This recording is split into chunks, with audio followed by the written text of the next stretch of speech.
లక్ష్మీదేవి యొక్క వైభవం చెప్తుంటేట విష్ణువు పొంగిపోతాట. అబ్బా, మా ఆవిడ గొప్పతనం ఇలా ఉంటుందని. ఇలా ఇలా పొంగిపోతే ఇలా ఇలా గుండెలు పెరిగిపోయి ఆయన కట్టుకున్నటువంటి 100 కవచాలు పిట్లిపోతాయిట. పిట్లిపోయి కింద పడిపోయాక చూసుకుంటాట, ఓహో మా ఆవిడ్ని పొగిడితే ఇంత పొంగిపోయానా అనుకుంటాట. లక్ష్మీదేవి యొక్క వైభవం చెప్పేటప్పటికి నీలమేఘశ్యాముడు కదూ పర్జన్య పావనో నలహ. పర్జన్యుడు విష్ణుస్వరూపం. ఎంత సంతోషపడిపోయాడో, ఎక్కడి నుంచో గబగబా వచ్చి ప్రాంగణమంతా చుట్టి కురిపించేస్తున్నాడు. కాబట్టి అది కూడా ఈశ్వర కృపే, విష్ణువు యొక్క అనుగ్రహం కలిగింది అనడానికి ఇదే తార్కాణం. కాబట్టి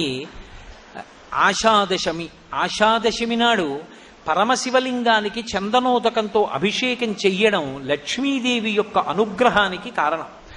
మీరు ఎప్పుడైనా ఒక విషయం జ్ఞాపకం పెట్టుకోండి,